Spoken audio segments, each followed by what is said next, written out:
Nagulantang ang mundo sa ibinunyag ng Crown Prince ng Saudi Arabia.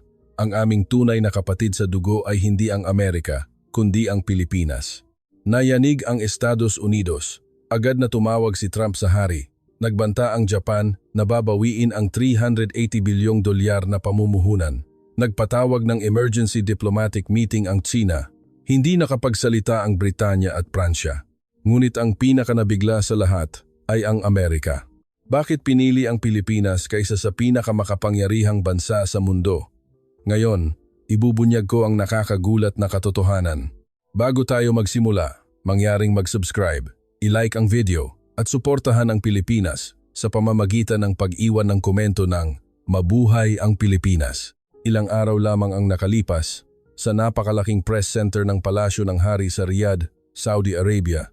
3,200 na mamamahayag mula sa 78 na bansa ang siksikang nag-aabang, halos hindi makahinga. Ang mga kilalang anchor mula sa mga global na network tulad ng CNN, BBC, Al Jazeera at NHK ay nanginginig na hawak ang kanilang mga mikropono sa harap ng mga live camera.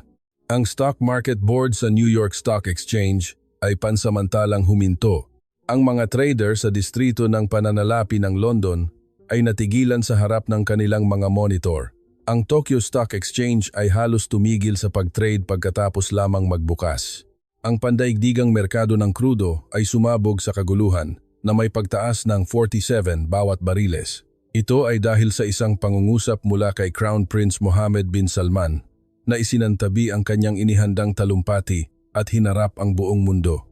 Ang nag-iisang kapatid sa dugo na pinili ng aming kaharian ng Saudi Arabia na itataya ang aming buong kapalaran ay hindi ang Amerika, Tsina o Japan. Ito ay ang Republika ng Pilipinas. Ang Pilipinas ay aming kapatid sa dugo. Sabay-sabay na tumayo ang 3,200 na mamamahayag. Ang mga flash ng camera ay sumabog na parang mga bomba. Ang senior correspondent ng CNN ay nabitawan ang kanyang mikropono sa gitna ng live broadcast. Inalis ng isang reporter ng NHK mula sa Japan ang kanyang earpiece at tulalang tinitigan ang kanyang katabi. Sa sandaling iyon sa Washington, nagpatawag ng isang kagyat na press briefing ang tagapagsalita ng State Department. Sa Tokyo, umilaw ang mga emergency lights sa Ministry of Foreign Affairs. Ngunit habang ang buong mundo ay naguguluhan, sa pinakasulok ng press center, isang lalaki ang may mga kamaong nakakuyom, pinipigilan ang nagbabadyang mga luha. Ang lalaking iyon ay ako. Ako si Karim Al-Arabi, ang Deputy Chief ng Royal Protocol Office ng Saudi Arabia, kung saan naglingkod ako sa loob ng 28 taon. Sa loob ng 28 na taon na iyon, sinalubong at pinasalamatan ko ang mga pinuno ng estado, diplomat at mga espesyal na sugo mula sa 47 na bansa sa palasyo. Mula sa mayabang na pakikipagkamay ng isang Pangulo ng Amerika hanggang sa may kalkuladong ngiti ng isang punong ministro ng Japan, mula sa formal na pagbati ng British Royal Family hanggang sa walang emosyon na tingin ng isang Pangulo ng Tsina, nasaksihan ko ang kanilang mga tunay na kulay sa likod ng mga kurtina ng palasyo. Kaya't alam ko kung bakit, laban sa lahat ng inaasahan, pinili ng kanyang kamahalan ang pangalang Pilipinas. Ito ay hindi isang biglaang desisyon, batay sa emosyon o pampulitikang kalkulasyon. Ito ay isang matibay na paniniwala na binuo sa loob ng 28 taon ng mga ebidensyang puno ng dugo at luha. Ngayon, ibubunyag ko ang nakakagulat at nakakataba ng pusong katotohanan na personal kong nasaksihan sa loob ng mga pasilyo ng palasyo. Kapag narinig ninyo ang buong kwento, maiintindihan ninyo kung bakit nayanig ang Amerika, kung bakit ang tuso na Japan ay natalo at hindi nakuha kahit isang sentimo ng kanilang $380 bilyong, at mararamdaman ninyo sa kaibuturan ng inyong puso kung gaano kadakila at kahanga-hanga ang bansang Pilipinas. Unang pumasok ako sa Royal Protocol Office noong ako'y isang masiglang 26 taong gulang na binata. Ang Protocol Office, habang nasa puso ng marangyang palasyo, ay isa rin sa pinakamalupit na lipunang may herarkiya sa mundo. Mayroon kaming isang hindi opisyal ngunit ganap na tuntunin, ang listahan ng ranggo ng mga bansa. Ito ay higit pa sa isang simpleng protocol. Ito ang konstitusyon ng palasyo, na nagdidikta kung anong oras sa schedule ng Crown Prince ang ilalaan para sa isang partikular na embahador, kung gaano kalayo ang pagitan ng mga upuan sa conference room at kung aling siko ang mas malapit sa kanyang kamahalan sa hapagkainan. Ang numero 1, siyempre, ay ang Amerika. Bilang isang alyado sa militar na nagsusupply ng 73% ng lahat ng armas ng Saudi Arabia, kapag humiling ng pulong ang embahador ng Amerika, ang iskediul ng Crown Prince ay nililinis sa loob ng 48 na oras. Isang 90 metrong pulang karpet ang inilalatag mula sa pangunahing tarangkahan hanggang sa reception hall. Ang pangalawa ay ang Britanya. Isang matagal ng kasosyo, mula pa noong simula ng industriya ng langis, ang embahador ng Britanya ay may access sa isang pribadong lounge sa kanlurang bahagi ng palasyo anumang oras. Ang pangatlo ay Pransya, pang-apat ay Alemanya, at panglima ay Japan. Dahil sa kanilang ekonomiya at teknolohiya, ang Japan ang nag-iisang bansang Asyano sa top 5. Kapag dumating ang embahador ng Japan sa palasyo, 2 protocol officer ang magbubukas ng pinto ng kanyang sasakyan at inihahain ang Arabic coffee at datiles sa isang pilak na bandehado. At ang Pilipinas? Aaminin ko ng tapat. Ang Pilipinas ay nasa ika-17 na pwesto. Nasa pagitan ng Thailand at Malaysia. Ang protocol assignment ay isang baguhang opisyal. Ang reception room ay ang pinakamaliit sa dulo ng silangang bahagi ng palasyo. Ang pulang karpet ay 15 metro lamang. Sa mga araw na darating ang embahador ng Pilipinas, ang mga staff ng protocol office ay hayagang nagbubuntong hininga. Pilipinas na naman? Ano pa ba ang maibibigay nila sa atin bukod sa pagbili ng langis? Ganoon din ang pag-iisip ko. Ang Pilipinas ay isang mabuting customer. Bumibili ng 55 bilyong halaga ng krudo bawat taon. Ngunit iyon lamang. Sila ay customer, hindi kapatid. Ngunit may isang insidente na nagsimulang magpakita ng mga lamat sa matibay na herarkiyang ito.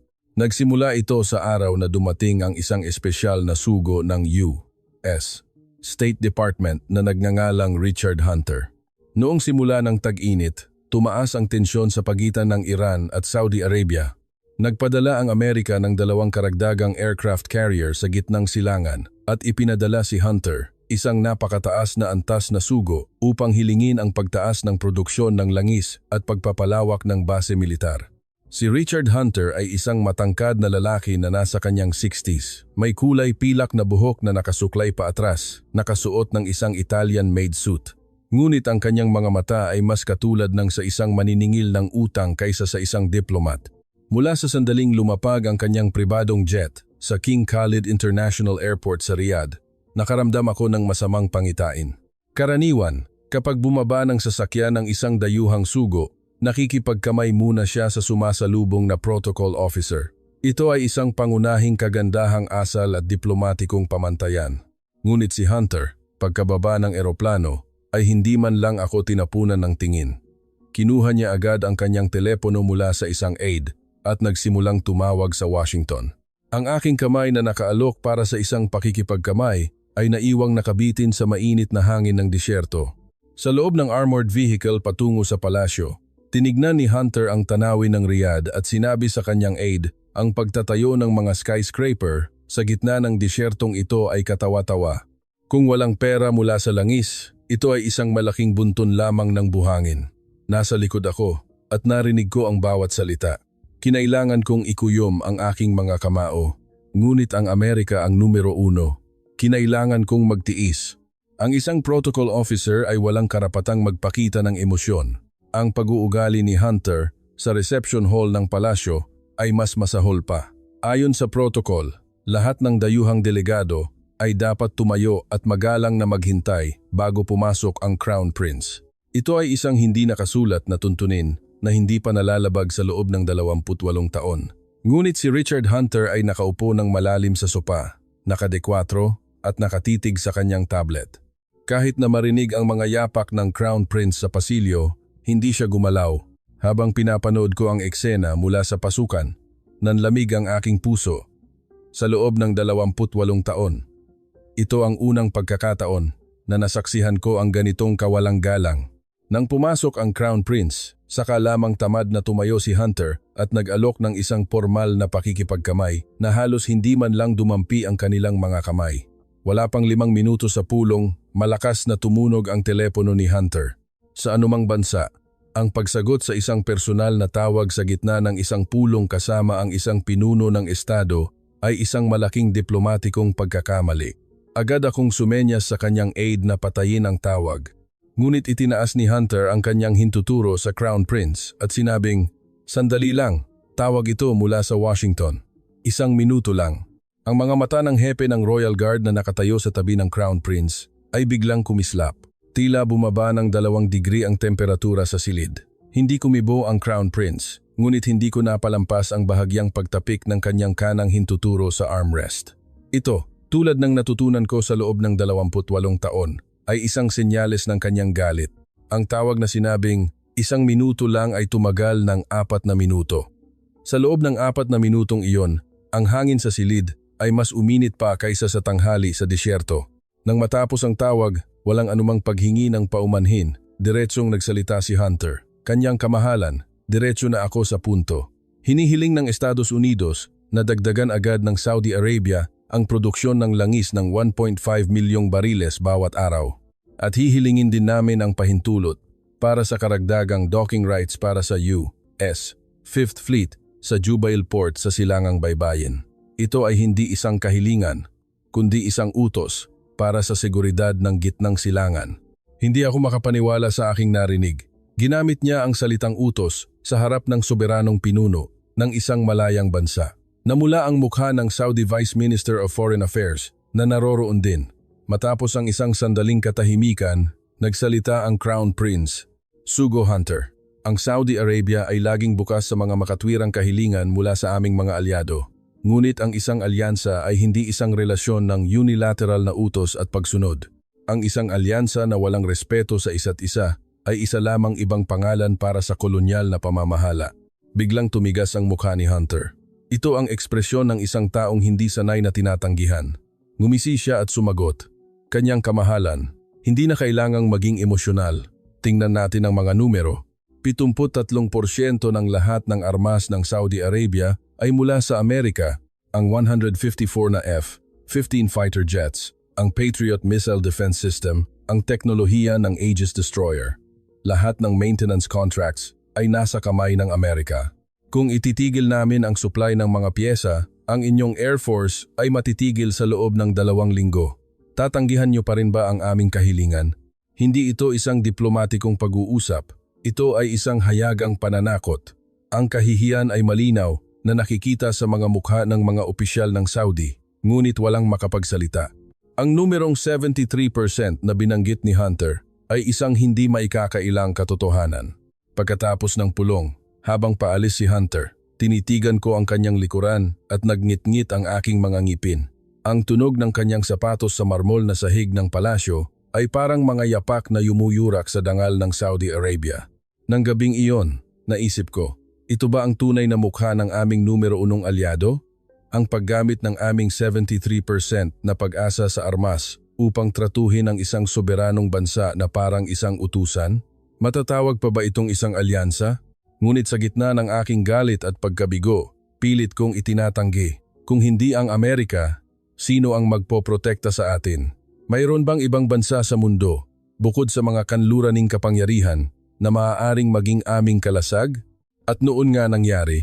Eksaktong 2 araw matapos umalis si Hunter, habang tinitingnan ko ang ischedule ng Protocol Office, napakunot ang aking noo sa susunod na pangalan, Juan Santos, Special Envoy, Department of Trade and Industry, Republika ng Pilipinas. Isang sugo mula sa bansang nasa ika-17 na ranggo. Ang protocol assignment, isang baguhang opisyal. Ang reception room ay ang maliit na silid sa dulo ng silangang bahagi at 17 metrong pulang karpet. Automatiko akong nagbuntong hininga at bumulong.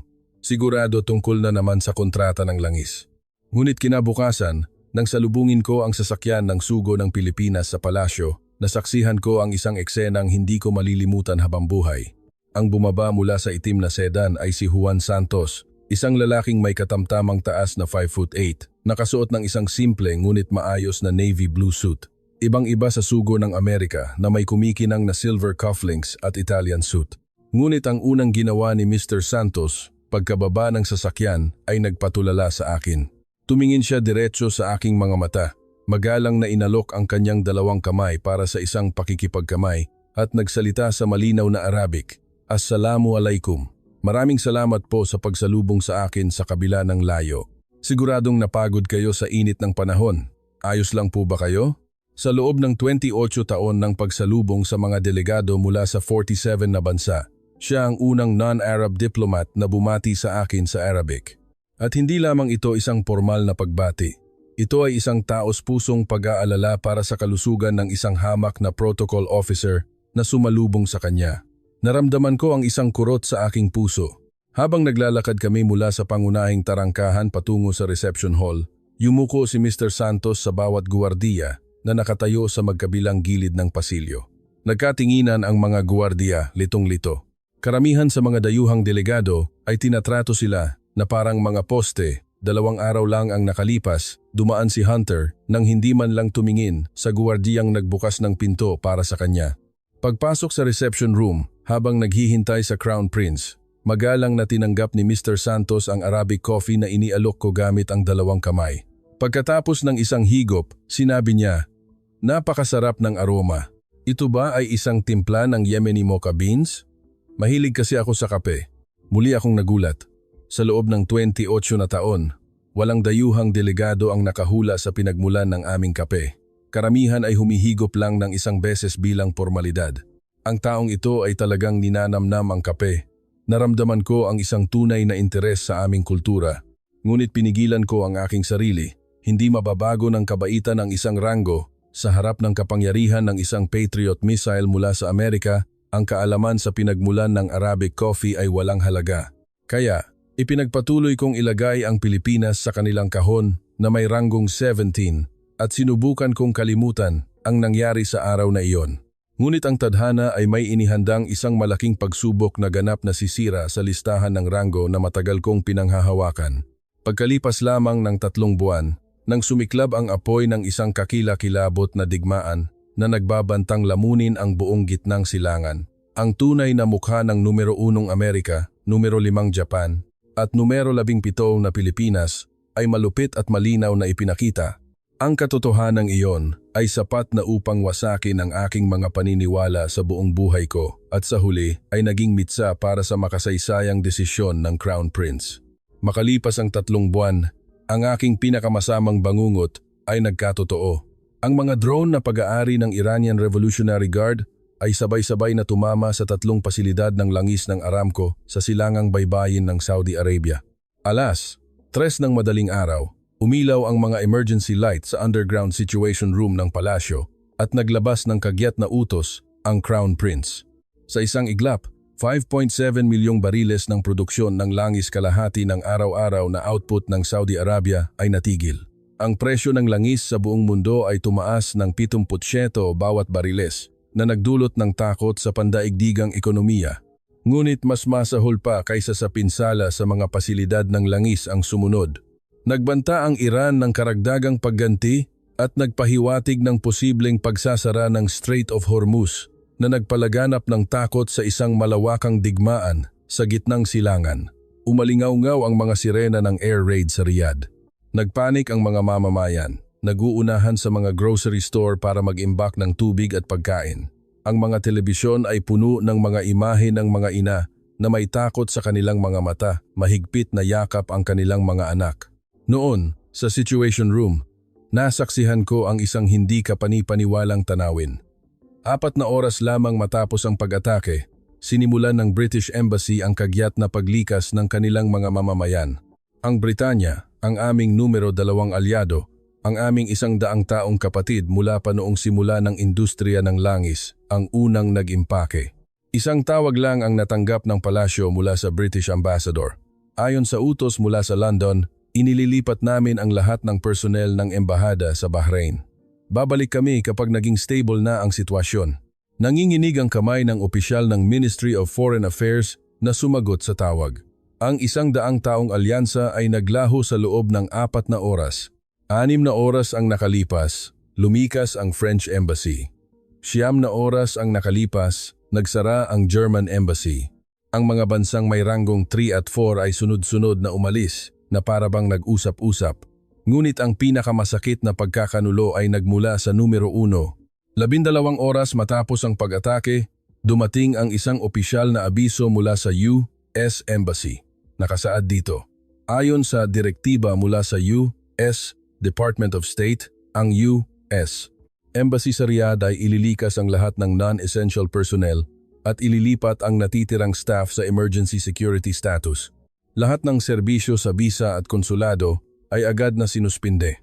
Ang kaligtasan ng mga mamamayan ng Amerika ang aming pangunahing prioridad at ipinapaalam namin na ang Estados Unidos ay walang obligasyong tiyakin ang kaligtasan ng mga lokal na empleyado ng Saudi. Binasa ko ang dokumento ng 3 beses. Nagdilim ang aking paningin.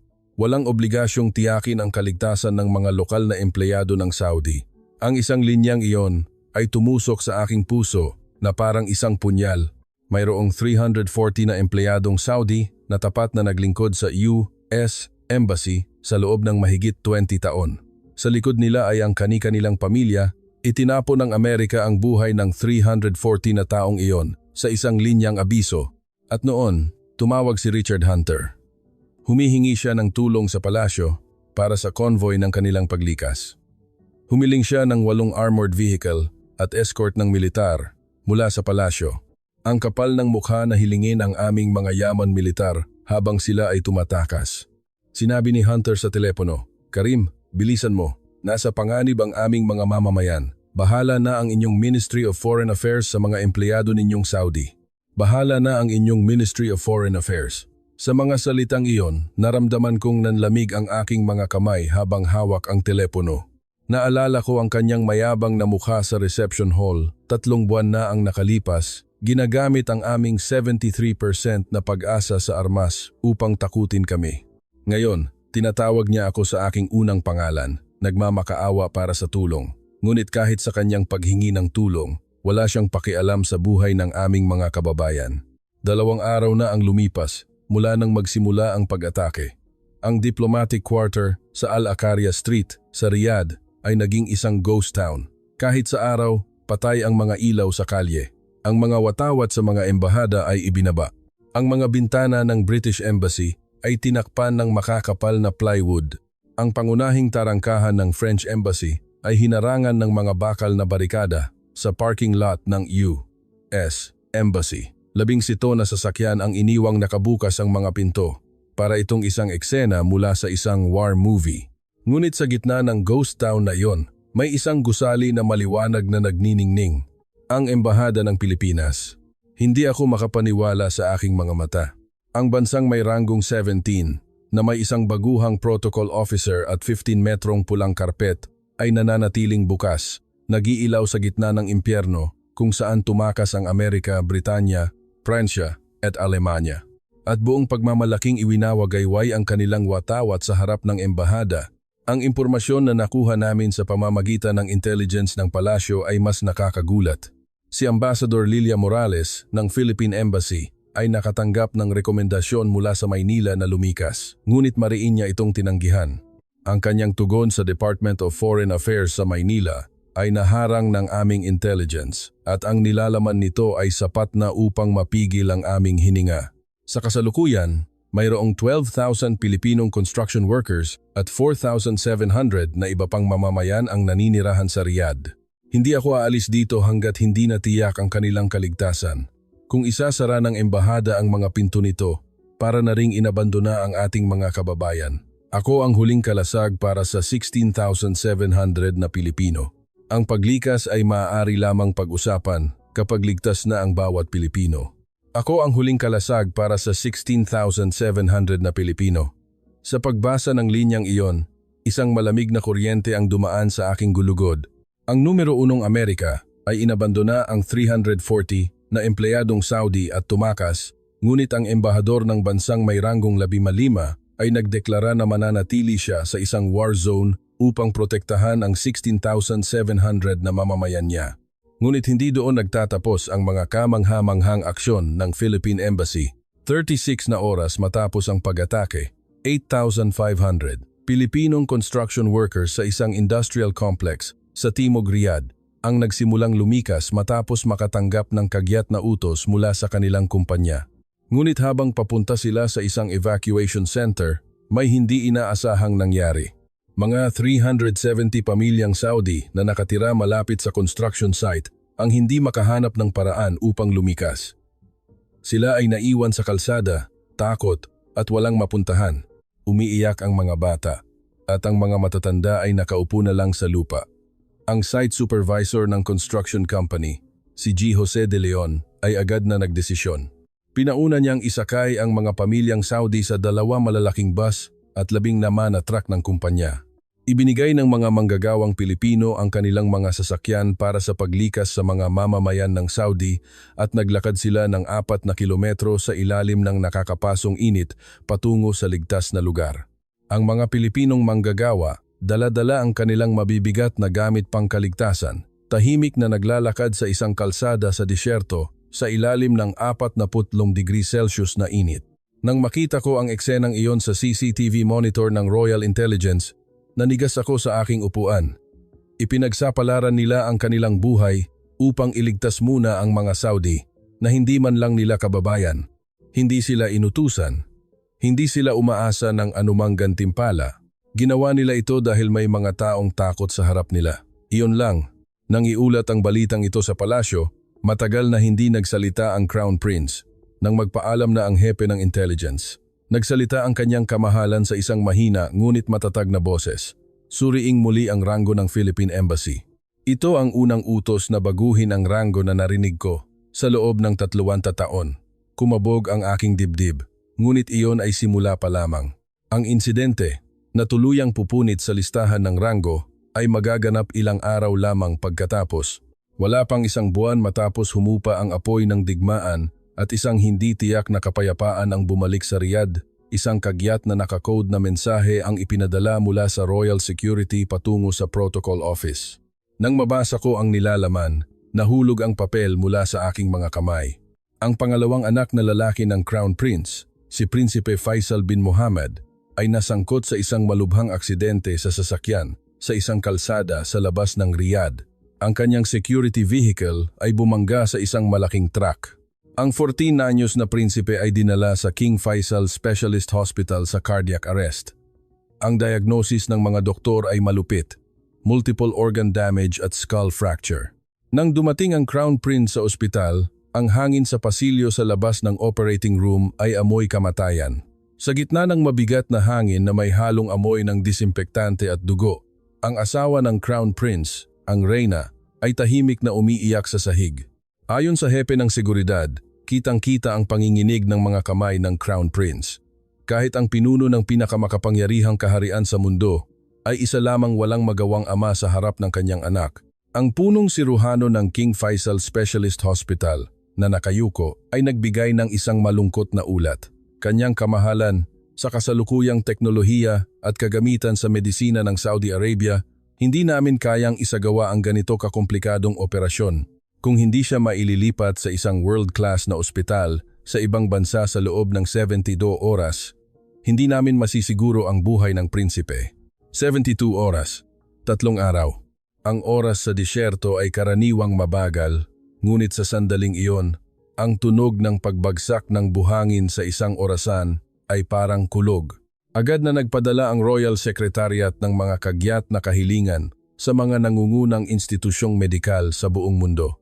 Ang unang tinawagan, siyempre, ay ang Amerika, ang Mayo Clinic, Johns Hopkins, Massachusetts General Hospital, mga lugar kung saan nagbuhos ang Saudi Arabia ng napakalaking donasyon at pondo para sa pananaliksik sa loob ng nakalipas na 40 taon.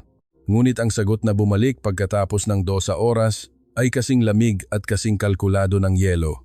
Ito ang tugon ng Mayo Clinic. Pagkatapos suriin ang kasalukuyang kondisyon ng pasyente, ang success rate para sa isang complex trauma surgery na may kasamang multiple organ damage at skull fracture ay 22% ayon sa aming statistical model. Ang pagtanggap sa isang high-risk case na maaaring negatibong makaapekto sa taunang success rate ng aming ospital ay nangangailangan ng pag-apruba mula sa isang internal review committee na kasalukuyang tumatagal ng hindi bababa sa 2 linggo upang magpulong.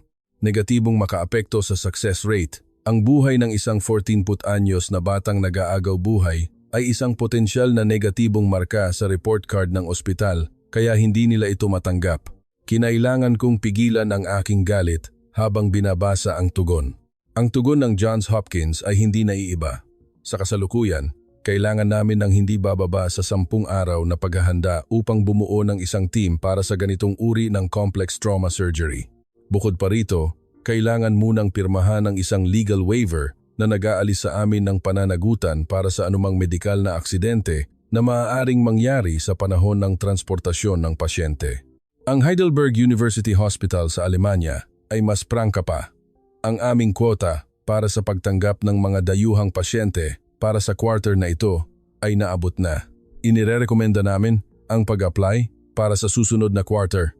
Susunod na quarter. Pumunta raw kami pagkatapos ng 3 buwan.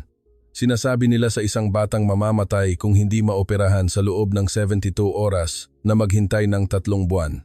Ang mga ipinagmamalaking pinakamahusay na sistema ng medisina sa kanluran ay tumitingin lamang sa mga success rate, quota, at mga legal waiver sa harap ng buhay ng isang 14 anyos na bata. Isang malalim na kawalan ng pag-asa ang bumalot sa palasyo. Ang mga iyak ng reyna ay maririnig sa buong pasilyo. Ang Crown Prince ay nakatayo lamang, nakatingin sa bintana, hindi gumagalaw. Ang oras ay walang awang tumatakbo.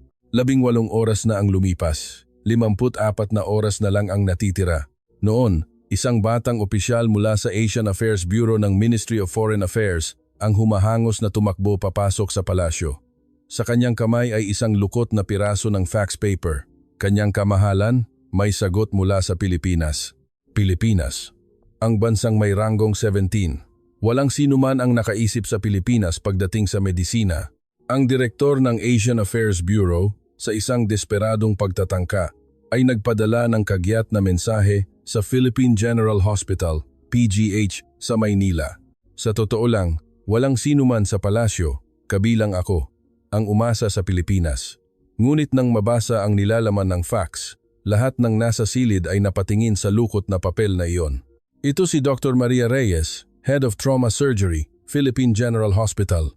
Katatapos lang naming suriin ng buong medical team ang mga medical record na ipinadala ninyo. Posible ang operasyon. Hindi, kailangan nating gawin ito.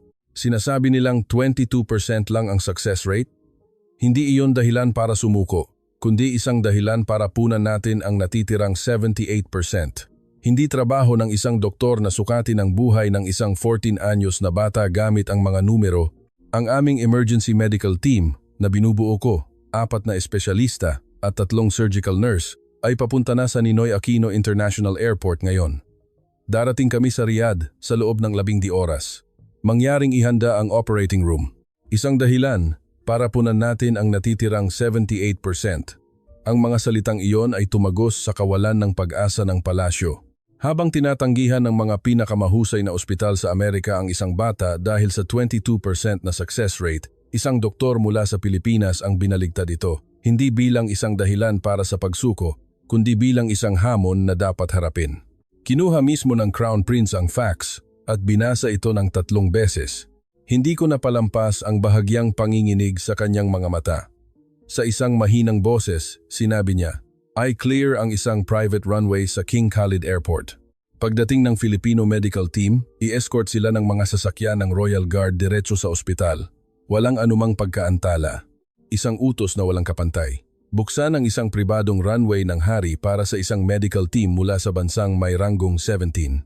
Eksaktong 17 oras at 42 minuto ang lumipas. Isang espesyal na flight ng Philippine Airlines na may sakay na Filipino medical team ang lumitaw sa himpapawid ng Riyadh. Bago pa man dumapo ang mga gulong sa runway, 3 sasakyan ng Royal Guard ang nag-aabang na. Nang bumukas ang pinto ng eroplano, ang unang bumaba ay si Dr. Maria Reyes. Nakasuot siya ng surgical vest sa ibabaw ng kanyang puting coat, may hawak na medical equipment bag sa isang kamay at isang tablet na puno ng CT scan ng pasyente sa kabilang kamay. May maitim na bilog sa ilalim ng kanyang mga mata. Ngunit ang kanyang tingin ay matalas at determinado na parang laser. Pagkababa ng hagdanan, sa halip na bumati sa Arabic, nagsalita siya sa Ingles sa sumasalubong na Saudi medical team, ngunit ang kanyang mga salita ay mas mainit kaysa sa anumang Arabic na salita. "Nasaan ang bata ngayon? Dalhin ninyo ako agad sa kanya." Pinag-aralan ko na ang kanyang CT scans ng 48 na beses sa eroplano. Bawat minuto ay mahalaga. Pinag-aralan ko na ang kanyang CT scans ng 48 na beses sa eroplano. Sa loob ng 12 oras na biyahe, hindi siya natulog. Kinabisado niya ang bawat sulok ng katawan ng 14 anyos na prinsipe. Sa loob ng 20 minutong biyahe mula sa airport patungo sa ospital, habang humaharurot ang mga sasakyan ng Royal Guard na may mga sirena, ipinapaliwanag ni Dr. Reyes ang plano ng operasyon sa mga Saudi doktor sa likod ng sasakyan. Ang kanyang matinding focus, na hindi pinapayagan ang kahit isang segundo na masayang, ay nag-iwan ng malalim na impresyon sa isang Saudi doktor na kasama nila. Hindi iyon ang tingin ng isang taong kagagaling lang sa 11 oras na biyahe, sabi ng doktor kalaunan. Ang kanyang mga mata ay nagniningning na parang isang estudyante na malapit nang kumuha ng pinakamahalagang pagsusulit. Sa sandaling iyon, naramdaman ko na maililigtas talaga ng taong ito ang bata. Pagdating sa ospital, bago pa man magbihis ng surgical scrubs, tumakbo si Dr. Reyes sa intensive care unit upang personal na suriin ang kondisyon ni Prinsipe Faisal. Habang tinititigan ang maputlang mukha ng 23 anyos na bata na hirap huminga sa tulong ng isang ventilator, ipinikit ni Dr. Reyes ang kanyang mga mata saglit. Pagkatapos ay iminulat itong muli at mahigpit na hinawakan ang tuyong kamay ng bata. Bumulong siya ng isang bagay sa Tagalog na isinalin sa amin ng isang Pilipinong nurse. Huwag kang mag-alala, nandito na si Doc. Walang medical jargon, walang statistics, walang legal waivers. Isang mainit na pangungusap lamang.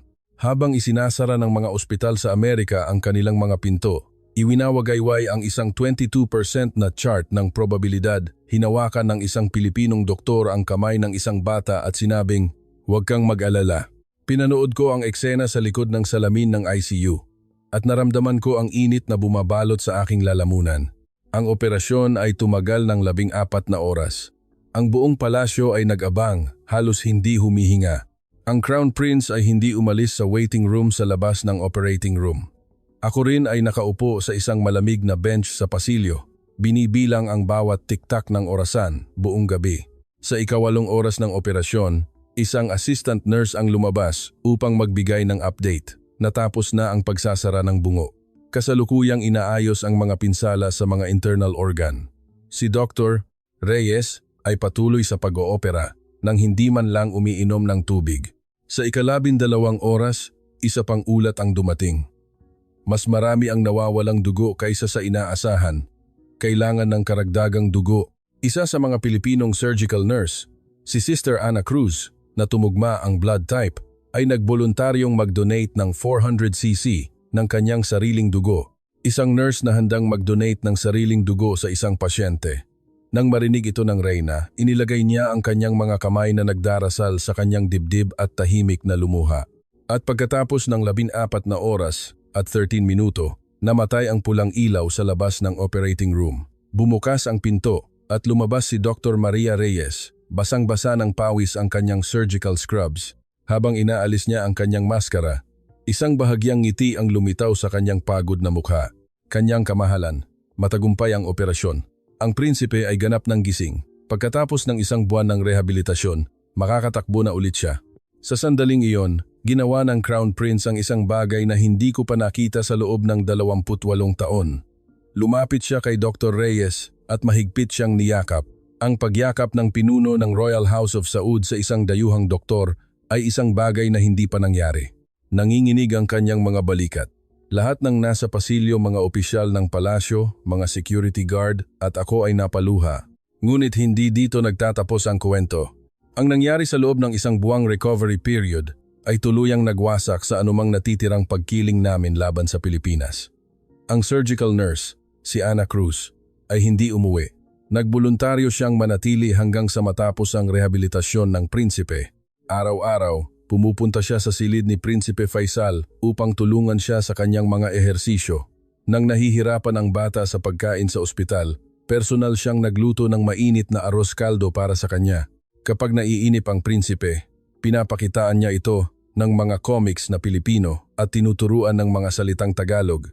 At sa gabi, kapag nagigising ang bata dahil sa mga bangungot, uupo siya sa tabi ng kama, hahaplusin ang kanyang noo at babantayan siya buong gabi.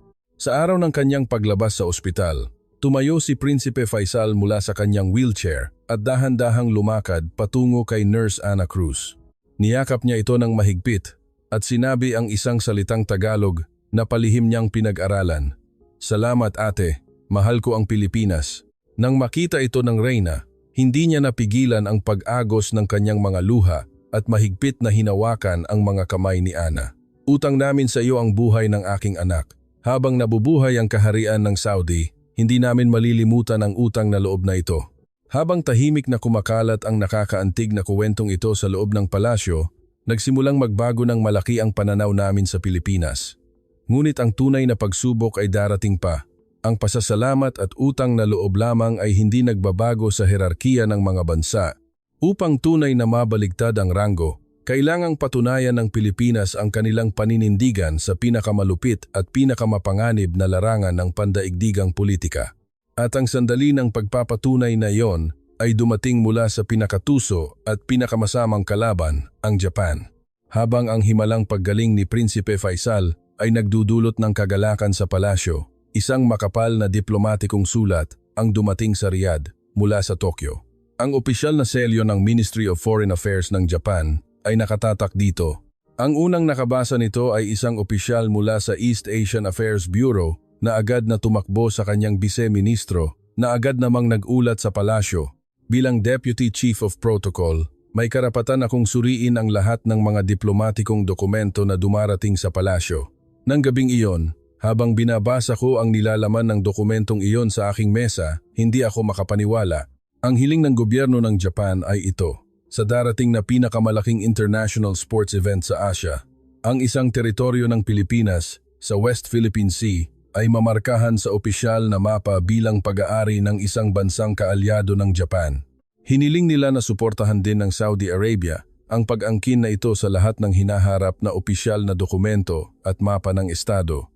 Ito ay isang katawa-tawang kahilingan, ngunit ang tunay na nakakakilabot ay ang huling talata ng dokumento. "Ipinapaalala namin sa inyo na ang kasalukuyang mga proyekto ng kooperasyong pang-ekonomiya sa pagitan ng Japan at Saudi Arabia, kabilang ang isang petrochemical plant, pagunlad ng hydrogen energy at isang automotive parts production complex na nagkakahalaga ng kabuuang $380 bilyong, ang pundasyon ng ating bilateral na relasyon.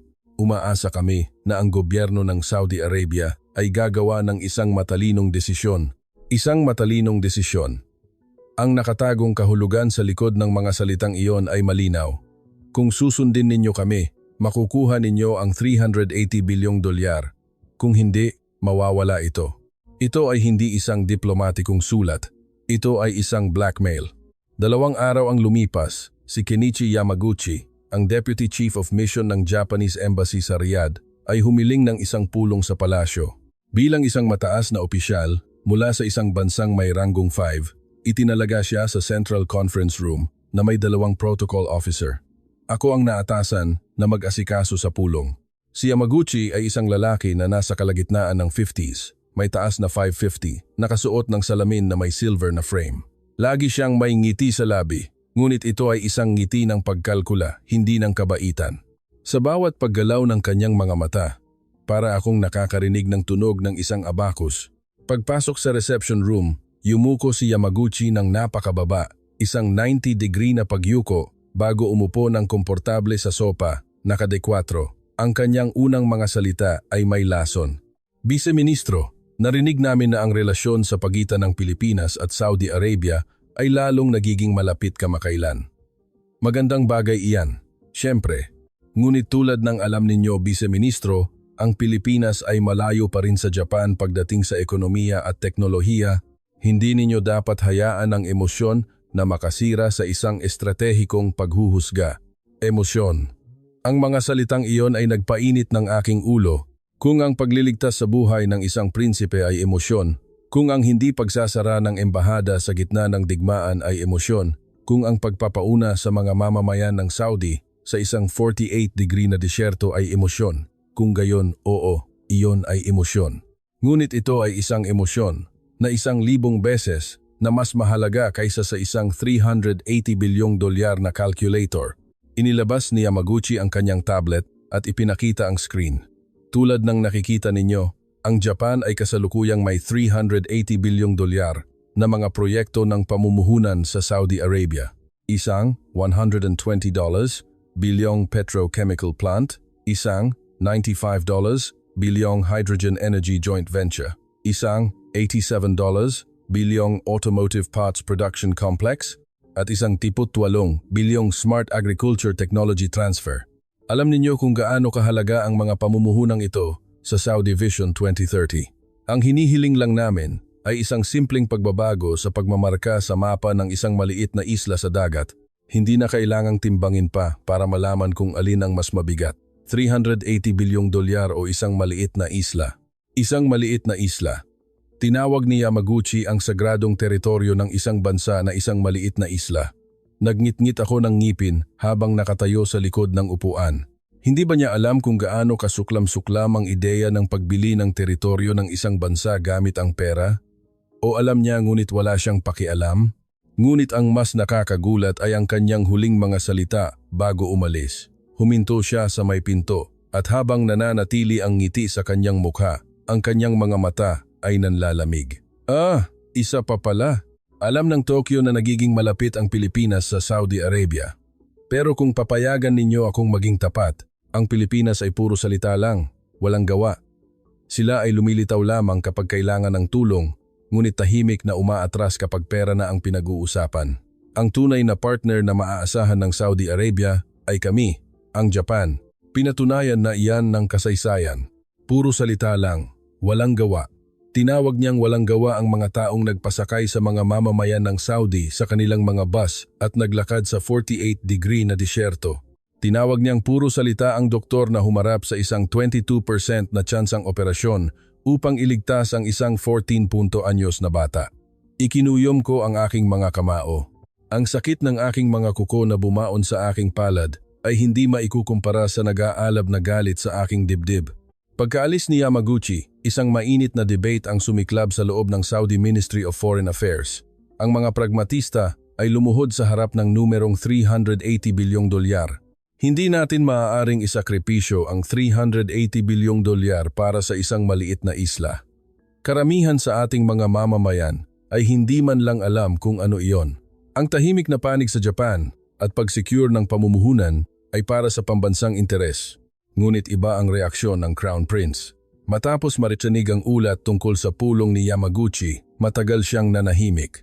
Pagkatapos, sa isang malamig at matatag na boses na hindi ko pa narinig sa loob ng 28 taon, sinabi niya, "Alamin ninyo kung ano ang islang iyon. Bakit ito ipinaglalaban ng Pilipinas? Ano ang kahalagahan nito sa kanila? Magsumite kayo ng isang detalyadong ulat. Ang ulat na isinumite pagkatapos ng 2 araw ay sapat na upang magpagalit sa Crown Prince. Ang pinag-aagawang teritoryo ay isang simbolo ng kasaysayan na sa pilitang inangkin ng isang mas malakas na bansa mula sa Pilipinas noong panahon ng imperialismo.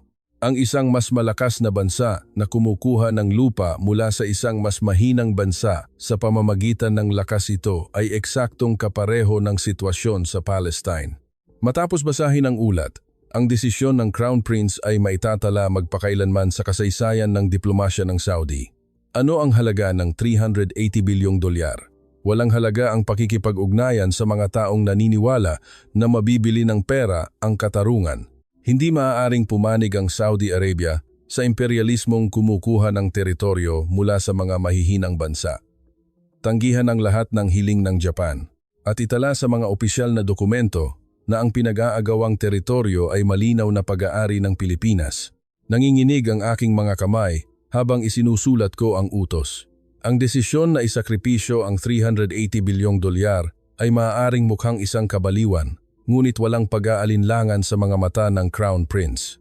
Ipinakita niya sa amin na ang pagkalkula sa harap ng prinsipyo ay gawin ng isang alipin, habang ang pagbabayad ng presyo upang ipagtanggol ang prinsipyo ay katangian ng isang hari. Nayanig ang Ministry of Foreign Affairs ng Japan. Agad na nag-ulat si Yamaguchi sa Tokyo at nagbanta ang gobyerno ng Japan na ititigil ang lahat ng $380 bilyong na proyekto ng pamumuhunan. Ngunit hindi umurong ang Saudi Arabia. Ang huling nakarinig ng balitang ito ay ang Pilipinas. Matagal nang nalaman ni Special Envoy Juan Santos sa pamamagitan ng mga diplomatikong channel na ipinagsapalaran ng Saudi Arabia ang $380 bilyong para sa kanilang kapakanan. Sa kanyang liham ng pasasalamat, nakasulat, "Sa ngalan ng gobyerno at mamamayan ng Pilipinas, kami ay buong kababaang loob na nagpapasalamat sa marangal na desisyon ng kaharian ng Saudi Arabia. Ginawa ng Saudi Arabia ang isang bagay na hindi man lang namin pinangahasang hilingin. Ang utang na loob na ito ay hindi namin malilimutan habang nabubuhay ang Republika ng Pilipinas. Ginawa ng Saudi Arabia ang isang bagay na hindi man lang namin pinangahasang hilingin." Sa pagbasa ng linyang iyon, napagtanto ko, ang Pilipinas ay isang bansa na hindi humihingi ng sakripisyo mula sa iba para sa kanilang sariling kapakanan. Sa halip, tahimik nilang ginagawa ang kanilang makakaya. Ang pagpapanatiling bukas ng ilaw sa embahada sa gitna ng digmaan. Ang pagharap sa isang 22% na tsansa. Ang paglalakad sa isang 48-degree na disyerto. Iyon ang paraan ng mga Pilipino. At ang pagiging handang isakripisyo, ang $380 bilyong para sa gayong bansa, iyon ang sagot ng Saudi Arabia sa Pilipinas. Gabi na matapos ang insidente kung saan tinanggihan namin ang $380 bilyong na pananakot ng Japan.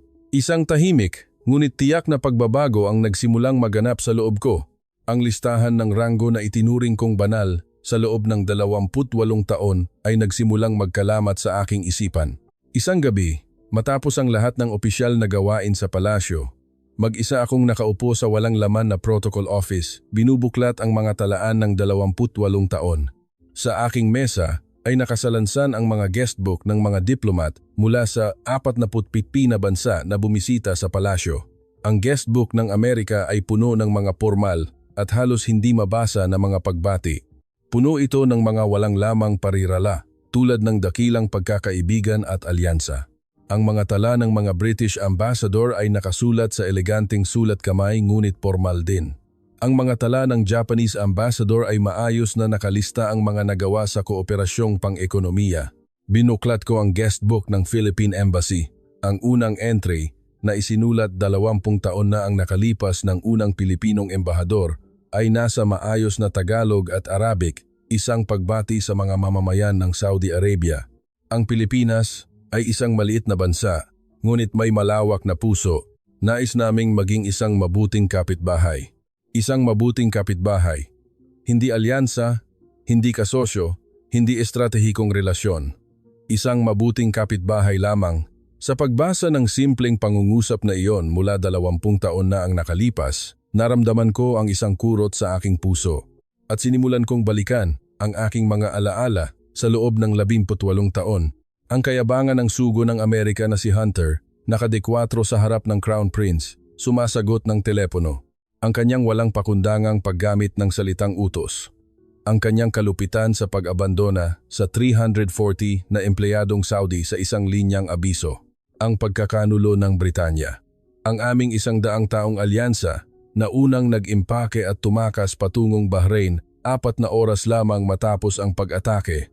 Ang katusuhan ng Japan. Pagtatago ng isang $380 bilyong na calculator sa likod ng isang ngiti, tinatawag ang teritoryo ng isang bansa na isang maliit na isla at sinusubukang baluktutin ang kasaysayan gamit ang pera. Ang kanilang mapanirang puri na pagtawag sa Pilipinas na puro salita lang. At pagkatapos, ang Pilipinas. Ang sugo na unang bumati sa Arabic, ang lalaking yumuko sa bawat guwardiya, ang embahador na nagdeklara. Ako ang huling kalasag para sa 16,700 na Pilipino sa gitna ng digmaan. Ang 8,500 na construction workers na pinauna ang mga mamamayan ng Saudi at naglakad sa 48-degree na disyerto. Ang doktor na binaligtad ang isang 22% na tsansa sa isang dahilan upang punan ang 78%. Ang nurse na nag-donate ng sariling dugo sa isang 14 anyos na prinsipe. Napagtanto ko. Ang listahan ng ranggo na bulag kong pinaglingkuran sa loob ng 28 taon ay mali mula pa sa simula. Ang numero 1 Amerika ang unang tumakas sa harap ng krisis. Ang numero 5 Japan ay sinubukang bilhin ang katarungan gamit ang pera, ngunit ang numero 17 na Pilipinas, nang hindi humihingi ng anuman, ay nagbigay ng pinakamaliwanag na ilaw sa pinakamadilim na sandali. Ang tunay na alyansa ay hindi natutukoy sa bilang ng mga armas. Ang tunay na alyansa ay natutukoy sa kung sino ang nananatili sa iyong tabi sa pinakamadilim na gabi. Kinuha ko ang listahan ng ranggo mula sa drawer ng aking mesa. Ang makapal na papel na nakasulat sa gintong tinta. Ang dokumentong hindi ko kailanman pinagdudahan sa loob ng 28 taon. Dahan-dahan ko itong itinupi at inilagay sa isang sobre. At sa sobre, isinulat ko ang 2 linya, itapon. Ang listahan ng ranggo na ito ay hindi nawasto. Ngunit ang pagtatapon sa listahan ng ranggo ay simula pa lamang. Ang tunay na laban ay magaganap ilang araw pagkatapos sa pinakamalaki at pinakamapanganib na entablado kung saan nakasalalay ang kapalaran ng buong mundo. At sa gitna ng entabladong iyon ay ako, na kailangang ibuhos ang lahat ng katotohanang nasaksihan ko sa loob ng 28 taon sa harap ng Crown Prince. Ilang araw ang nakalipas, 4:00 ng madaling araw. Isang tawag mula sa Royal Secretariat ang gumising sa akin. Bago pa man tumunog ng pangalawang beses ang telepono, agad ko itong sinagot. Isang 28 taong gulang na likas na ugali. Deputy Chief Karim, pinapapunta ka agad kayo ng Crown Prince sa kanyang opisina. Huwag magantala. Pagkatapos ibaba ang telepono, tumayo ako mula sa kama, ngunit nang hina ang aking mga tuhod. Isang kagyat na tawag sa 4:00 ng madaling araw. Sa loob ng 28 taon, 2 beses lamang akong tinawag sa ganitong oras. Noong sumiklab ang digmaan at noong may emergency sa pamilya ng hari. Habang papunta sa palasyo, ang tanawin ng Riyadh sa madaling araw ay dumadaan sa bintana. May isang bagay na malaki ang nangyayari. Ang radyo ay walang tigil na nag-uulat ng mga balita tungkol sa tumataas na tensyon sa militar sa pagitan ng Iran at Israel. Ang posibilidad ng pagsasara ng Strait of Hormuz ay sinasabing higit sa 90% na nagdulot ng isa pang pagtaas sa presyo ng langis. Pagdating ko sa palasyo, sinalubong ako ng hindi pangkaraniwang higpit ng seguridad. Ang karaniwang 2 guwardiya sa pangunahing tarangkahan ay naging 8. Ang pasilyo patungo sa opisina ay may mga fully armed na miyembro ng Royal Special Guard na nakaposisyon bawat 3 metro. Sinasabi ng kanilang mga mata, hindi ito isang ordinaryong gabi. Pagbukas ko ng mabigat na pinto ng opisina, nanlamig ako sa aking nakita. Nakatalikod ang Crown Prince, nakatingin sa bintana. Karim, maging tapat ka sa akin, sabi niya. Bihira niya akong tawagin sa aking unang pangalan. Sa tuwing ginagawa niya ito, sinusundan ito ng isang napakabigat na tanong na magtatakda sa kapalaran ng Saudi Arabia.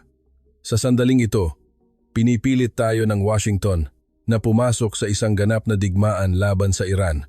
Nagbabanta ang Tokyo ng mga parusang pang-ekonomiya.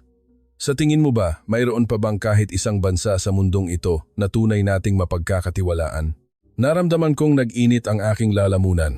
Itinuwid ko ang aking tindig at sinimulan kong ibuhos ang lahat ng katotohanang nasaksihan ko sa loob ng 28 taon sa mga pasilyo, mga reception hall at mga situation room ng palasyo. Kanyang kamahalan, pagkatapos ng 28 taon ng pagsalubong sa mga delegado mula sa 47 na bansa, sigurado ako ngayon, mayroong ganoong bansa. Sinabi ko sa kanya ang tunay na mukha ng numero 1 Amerika, ang kayabangan ni Hunter, ang kanilang pagkakanulo. Sinabi ko sa kanya ang tunay na mukha ng numero 2 Britanya, ang kanilang mabilis na pagtakas. Sinabi ko sa kanya ang katusuhan ng numero 5 Japan, ang kanilang blackmail. At sinabi ko sa kanya ang tunay na mukha ng numero 70 na Pilipinas, ang sugo na bumati sa Arabic. Ang embahador na nagdeklara, ako ang huling kalasag. Ang 8,500 na construction workers na naglakad sa disyerto. Ang doktor na lumipad ng 18 oras. Ang nurse na nag-donate ng sariling dugo. Hindi ako tumigil sa pagsasalita. Ang lahat ng naipon sa aking dibdib sa loob ng 28 taon ay bumuhos na parang isang sirang dam. Ang aking boses ay pumiyok ng maraming beses. Kanyang kamahalan, sa loob ng 28 taon, alipin ako ng listahan ng ranggo. Naniniwala ako na ang Amerika ay numero 1 at ang Pilipinas ay ika-17. Ngunit mali ang listahang iyon mula pa sa simula. Ang tunay na alyansa ay hindi natutukoy sa bilang ng mga armas. Ito ay natutukoy sa kung sino ang nananatili sa iyong tabi sa pinakamadilim na gabi. At sa aking 28 taon ng pagsaksi, may isang bansa lamang na hindi kailanman umalis, ang Pilipinas. Isang mabigat na katahimikan ang bumalot sa opisina Ipinikit ng Crown Prince ang kanyang mga mata. Sa labas ng bintana, ang langit ng Riyadh ay unti-unting namumula. Minulat niya ang kanyang mga mata. Nakita ko ang isang kidlat ng determinasyon sa kanyang tingin. Ipatawag ang Chief of Staff. Magpatawag ng isang press conference kasama ang lahat ng media sa buong mundo ngayong hapon, alas 4. Muli nating isusulat ang kasuklam-suklam na herarkiya ng mundo gamit ang ating sariling mga kamay. Nang hapong iyon, alas 4, ang 3,200 na upuan sa press center ay puno. Ang kuwentong ito ay naikwento ko na sa inyo sa simula, ngunit may isang eksena na hindi ko nabanggit. Pagkatapos ng makasaysayang deklarasyon ng Crown Prince, isang tao ang nagtaas ng kamay. Ito ang senior correspondent ng CNN. Kanyang kamahalan, nanginginig ang kanyang boses. Ano ang magiging epekto ng desisyong ito sa relasyon sa Estados Unidos? Nagbanta na ang Washington ng matinding reaksyon. Kalmadong sumagot ang Crown Prince. Ang Amerika ay isang mahalagang kasosyo, ngunit ang isang kasosyo at isang kapatid ay magkaiba. Ang isang kasosyo ay kasama mo kapag may pakinabang. Ang isang kapatid ay nananatili sa iyong tabi kahit walang pakinabang. Kailanman ba napatunayan ng Amerika na sila ay isang kapatid? Pinatunayan iyan ng Pilipinas sa loob ng 28 taon. Naging maingay ang press center. Isang reporter ng NHK ang nagtaas ng kamay. Kanyang kamahalan, ano ang mangyayari sa $380 bilyong na proyekto sa Japan?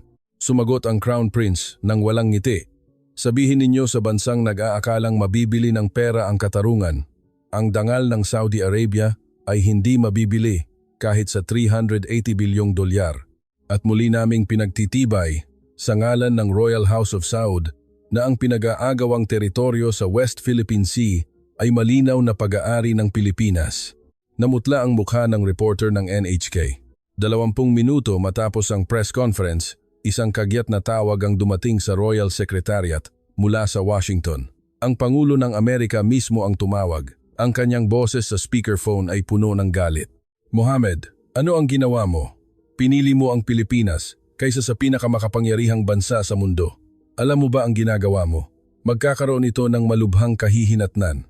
Matapos ang isang sandaling katahimikan, sumagot ang Crown Prince, Ginoong Pangulo, kailanman ba naglakad ang Amerika para sa amin sa disyerto? Iniligtas ba ng Amerika ang buhay ng aming anak? Isinakripisyo ba ng Amerika ang $380 bilyong para pumanig sa amin? Ginawa ng Pilipinas ang lahat ng iyon nang hindi humihingi ng anumang kapalit. Magandang gabi. At ibinaba niya ang telepono. Nang gabing iyon, nayanig ang buong mundo. Isang senior analyst ng BBC ang nagsabi sa live TV, ito ang araw na muling isinulat ang kasaysayan ng pandaigdigang diplomasya. Ang kayabangan ng mga makapangyarihang bansa na subukang kontrolin ang mundo gamit ang mga missile at dolyar ay lumuhod sa harap ng isang bansang armado ng katapatan at integridad, ang Pilipinas. Nang hindi nagpapaputok ng kahit isang bala, ginawa ng Pilipinas ang pinakamalaking bansang nagpro-produce ng langis sa mundo na kanilang ganap na kapatid sa dugo. Habang ang lahat ng ito ay nangyayari, nakaupo ako mag-isa sa isang sulok ng walang laman na press center. Nasa loob ng bulsa ng aking suit ang walang lamang sobre ng listahan ng ranggo na itinapon ko kaninang umaga. Sa loob ng 28 na taon, naniniwala ako na ang isang bansang nagbebenta ng mga bomba ay mas mahalaga kaysa sa isang bansang nakakaalam sa pinagmulan ng Arabic coffee. Ngunit mali ako. Ganap na mali sa loob ng 28 taon. Ang tunay na dakilang bansa ay hindi ang nagbebenta ng mga bomba, kundi ang nananatili sa iyong tabi kapag bumabagsak ang mga bomba. Ang tunay na dakilang bansa ay hindi ang nag-aalok ng isang $380 bilyong na bayarin, kundi ang sumusugal sa isang 22% na tsansa. Ang tunay na dakilang bansa ay hindi ang nag-uutos, kundi ang unang bumabati ng Assalamu Alaikum, Republika ng Pilipinas. Rango 17, 15 metrong pulang karpet, isang baguhang protocol officer. Ngunit ngayon, alam ko na, hindi ang haba ng karpet, kundi ang lalim ng puso ang nagtatakda sa tunay na ranggo ng isang bansa. Ang Pilipinas ay numero 1 mula pa sa simula. Hindi ko lang ito nakita sa loob ng 28 taon. Mga kaibigan, narinig ninyo ang testimonya ng isang lalaking naglingkod ng 28 taon sa Royal Protocol Office ng Saudi. Ang kadakilaan ng Pilipinas ay wala sa mga chart ng GDP o sa mga paghahambing ng lakas militar. Ito ay nakaukit sa likod ng isang construction worker na nagpasakay sa mga dayuhan sa kanyang bus sa isang war zone. Sa mga kamay ng isang doktor na lumipad ng 12 oras para sabihing, "Huwag kang mag-alala," sa braso ng isang nurse na nag-donate ng sariling dugo sa anak ng ibang bansa. Nang sumuko ang lahat, nang tumakas ang lahat, nang magkalkula ang lahat, ang Pilipinas ay tahimik na nanatili. At sa huli, binago nila ang herarkiya ng mundo. Kung naniniwala kayo na ang kuwentong ito ay dapat marinig ng mas marami pang tao, mangyaring ibahagi ang video na ito. Ang inyong bawat pag-share ay isang malakas na deklarasyon sa mundo kung anong uri ng bansa ang Pilipinas. Kung naantig ang inyong puso, mangyaring mag-iwan ng komento, ipinagmamalaki. Kami ay isang dakilang bansa na karapat-dapat sa ganoong pagtrato. At higit pa, ito ang nakakagulat na katotohanang nasaksihan ng Deputy Chief ng Royal Protocol Office ng Saudi Arabia sa loob ng 28 taon. Mangyaring ibahagi ang kuwentong ito upang maabot ng kadakilaan ng Pilipinas ang mas marami pang tao. Ang inyong bawat pag-share ay ang pinakamalakas na paraan upang ipakita sa mundo ang tunay na halaga ng Pilipinas. Huwag kalimutang mag-subscribe at mag-like. Maraming salamat.